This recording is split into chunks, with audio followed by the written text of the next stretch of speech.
Hello friends, आज हम BCom final year के अंदर एक अलग तरह का प्रश्न हल करने जा रहे हैं साथियों।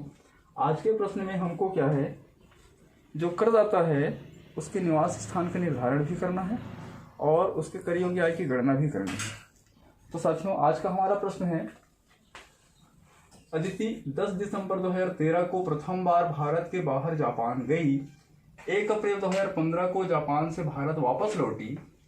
15 अक्टूबर 2017 को वह अमेरिका गई तथा 1 अप्रैल 2018 को भारत लौटी। गत वर्ष 2019-20 में वह भारत में 62 दिन थी। गत वर्ष 2019-20 में उसकी आय निम्न थी। साथियों, यहाँ देखेंगे ध्यान से। पहला है, संपत्ति की बिक्री पर पूंजी लाभ 4,50,000 रुपये भारत में प्राप्त किए, संपत्ति जापान में है, पूंजी लाभ का 50% जापान भेजा। दूसरा, जापान स्थित मकान संपत्ति से आए 2,52,000 रुपये, जिसमें से 50% भारत में प्राप्त शेष वहीं बैंक में जमा किया। तीसरा, अमेरिका स्थित व्यापार का लाभ 8,40,000 रुपये, जिसका कंट्रोल व्यापार का कंट्रोल भारत से होता है। चौथा, अमेरिकन कंपनी का लाभांश 2.5 लाख रुपये, इसमें से 40% भारत में प्राप्त किया तथा शेष जापान में प्राप्त किया। गत वर्ष 2019-20 के लिए अदिति के निवास का निर्धारण कीजिए तथा उस आधार पर बताइए कि उसकी कर योग्य आय क्या होगी। साथियों, इस प्रश्न में हमको 2 चीज करना है। पहले तो करदाता के निवास का निर्धारण करना है और दूसरा ये बताना है कि उसकी कर योग्य आय कितनी होगी। तो साथियों, सबसे पहले कोई भी प्रश्न हम जब देखते हैं तो वह आसान नहीं लगता, किंतु साथियों मैं जहाँ जहाँ दिखाऊं वहाँ देखिए और इसके प्रोसेस को जो मैं बताऊं मेरे साथ साथ उस प्रोसेस को आप फॉलो करें तो प्रश्न बहुत ही आपके लिए आसान हो जाएगा साथियों। तो यहाँ हम देखते हैं कि अदिति 10 दिसंबर 2013 को प्रथम बार भारत के बाहर गई। 1 अप्रैल 2015 को जापान से भारत वापस लौटी। तो साथियों, 10 दिसंबर 2013 को प्रथम बार भारत के बाहर जापान गई और 1 अप्रैल 2015 को जापान से भारत वापस लौटी। इन दोनों बातों को अंडरलाइन कर लेंगे। 15 अक्टूबर 2017 को वह अमेरिका गई तथा 1 अप्रैल 2018 को भारत लौटी। तो गत वर्ष 2019-20 में वह भारत में 62 दिन थी। गत वर्ष 2019-20 में उसकी आय निम्न थी। तो साथियों, हमको एक प्रोसेस ये करना होगा कि गत वर्ष 2012-13 से लेकर गत वर्ष 2019-20 तक निवास की स्थिति अदिति की भारत में क्या बनती है, इसको हमको यहाँ वेरीफाई करना पड़ेगा। तभी हम डिसाइड कर पाएंगे कि उसकी स्थिति साधारण निवासी की है, असाधारण निवासी की है साथियों, या अनिवासी की बनती है। उसी के आधार पर फिर हम आगे चलकर कर योग्य आय की गणना कर पाएंगे साथियों। तो आइए देखते हैं कि विगत 8 गत वर्षों में अदिति के निवास की क्या स्थिति बनती है साथियों। तो पहली स्थिति, गत वर्ष 2012-13 में चूंकि वह 1 अप्रैल 2012 से 31 मार्च 2013 तक पूरे वर्ष भारत में रही, इसलिए इस गत वर्ष में उसकी स्थिति निवासी की बनती है साथियों। दूसरा, हम यहां देख पाएंगे कि गत वर्ष 2013-14 इस वर्ष में वह 10 दिसंबर 2013 को भारत के बाहर जापान गई। तो कब गई? तो 10 दिसंबर। तो 2013 के अंतिम महीने में, मतलब कैलेंडर वर्ष के अंतिम महीने दिसंबर में जब वह गई, तो हमको यहाँ ये देखना होगा साथियों कि वह अप्रैल से लेकर दिसंबर तक कितने दिनों तक वह भारत में रही। तो यहाँ हम उस चीज को यहाँ देख पाएंगे कि अप्रैल में 30 दिन, मई में 31 दिन, जून में 30 दिन, जुलाई में 31 दिन, अगस्त में 31 दिन, सितंबर में 30 दिन, अक्टूबर में 31 दिन, नवंबर में 30 दिन और दिसंबर में केवल और केवल 10 दिन। तो साथियों इस तरह से हम देख पाएंगे कि अप्रैल से लेकर दिसंबर तक वह कुल 254 दिन भारत में रही। तब यहां भी उसकी स्थिति एक निवासी की स्थिति बनती है साथियों। अब आप यहां देखेंगे तीसरे गत वर्ष में उसकी क्या स्थिति बनती है। तो तीसरा गत वर्ष होगा हमारा 2014 से 2015। अब यहां देखेंगे तो हम पाते हैं कि वह पूरे वर्ष भारत में रहती है, इसलिए उसकी स्थिति एक निवासी की होती है।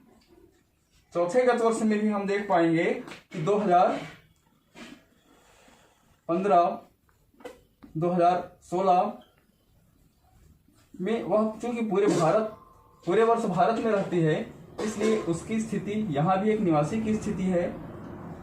पांचवें गत वर्ष में यानी 2016 और 17 में हम यह देख पाते हैं कि वह पूरे वर्ष भारत में है, इसलिए उसकी भी वहां भी उसकी स्थिति एक निवासी की होती है। इसके आगे हम देखेंगे तो गत वर्ष 2017 और 2018 इसमें हम देखते हैं साथियों, तो यहां उस बात को आप देखेंगे कि वह 1 अप्रैल 2015 को जापान से भारत वापस लौटी थी। तब से 15 अक्टूबर 2017 को वह अमेरिका गई। कब गई? तो 15 अक्टूबर 2017 को गई। तो उसके बाद से वह इस गत वर्ष में कितने दिन यहाँ थी? तो यहाँ भी वही स्थिति हम यहाँ देख पाएंगे साथियों। तो यहाँ हम देखेंगे कि अप्रैल में 30 दिन, मई में 31 दिन, जून में 30 दिन, जुलाई में 31 दिन, अगस्त में 31 दिन, सितंबर में 30 दिन और अक्टूबर में केवल और केवल 15 दिन। 15 अक्टूबर को वह 2017 को अमेरिका गई, तो अक्टूबर के महीने में वह 15 दिन भारत में रहती है। तो इस स्थिति में वह भारत में इस गत वर्ष में कितने दिन रही? तो साथियों कुल मिलाकर वह 198 दिन रहती है। उस स्थिति में यहां भी उसकी स्थिति एक निवासी की होती है। अब हम आगे 7वीं स्थिति पर यह देखेंगे कि कर की गत वर्ष में यानी 2018-2019 की स्थिति में वह चूंकि पूरे वर्ष भर भारत में रहती है, इसलिए उसकी स्थिति एक निवासी की होती है। और इसी तरह से अंत में हम देखते हैं और अंत में हम ये पाते हैं कि जैसा प्रश्न में कहा है साथियों कि 2019-2020 में, गत वर्ष 2019-2020 में वह भारत में 62 दिन थी। तो यहाँ 62 दिन हम यहाँ काउंट करेंगे तो हम यहाँ पाते हैं साथियों कि अदिति जो है वह आधार शर्तों में से दूसरी शर्त को पूरी करती है और इसलिए उसकी स्थिति इस प्रश्न के लिए एक निवासी की स्थिति बनती है साथियों।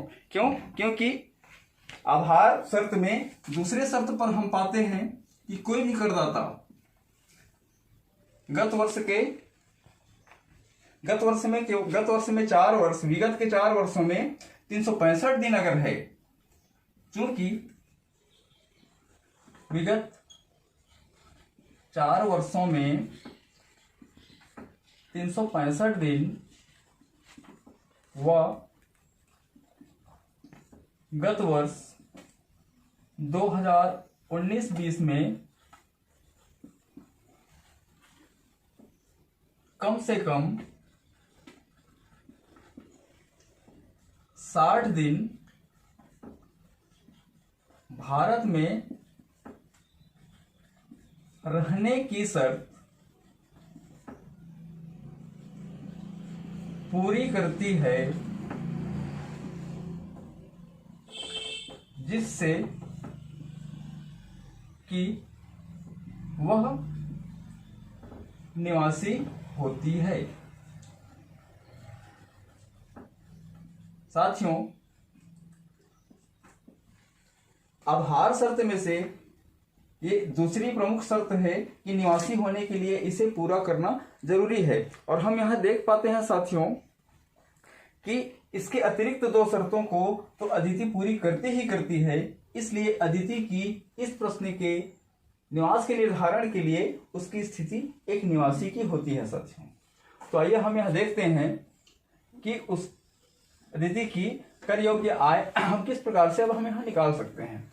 तो यहाँ लिखेंगे कर योग्य आय की गणना,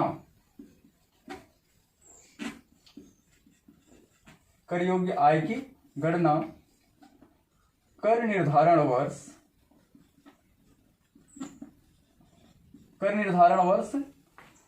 2019-20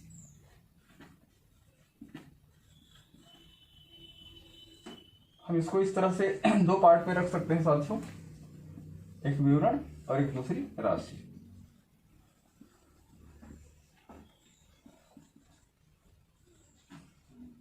हाँ, तो अब यहां देखेंगे कि पहला, संपत्ति की बिक्री पर पूंजी लाभ 4.5 लाख रुपए भारत में प्राप्त किए, संपत्ति जापान में है।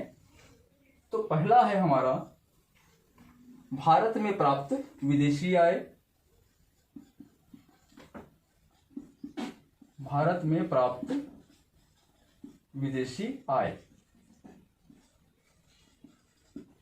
साथियों, ये अमाउंट है आपका 4,50,000 रुपए।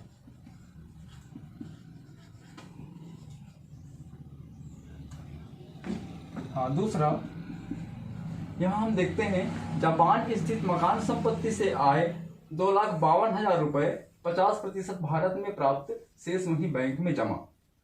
इससे कोई फर्क नहीं पड़ता साथियों कि 50% यहां प्राप्त किया और 50% वहां बैंक में जमा हुआ, कहने का मतलब वो उसी की ही आय है। इस प्रकार से हम लिख सकते हैं कि विदेशी मकान संपत्ति से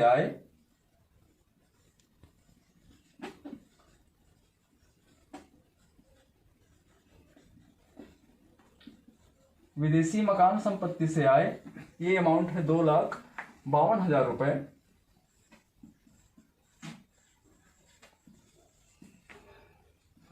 तीसरा, अमेरिका स्थित व्यापार का लाभ 8,40,000 रुपए। चूंकि यह व्यवसाय भारत से कंट्रोल होता है, इसलिए क्या लिखेंगे, विदेशी लाभ का भारत से नियंत्रण, विदेशी व्यवसाय का भारत से नियंत्रण पर आय, ये होगा 8,40,000 रुपए फ्रेंड्स।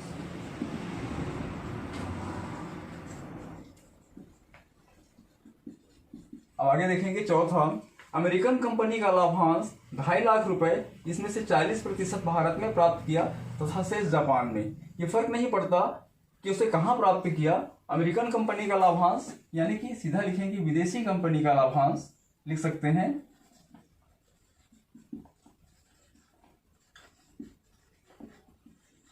विदेशी कंपनी का लाभांश, ये अमाउंट होगा आपका 2.5 लाख रुपए।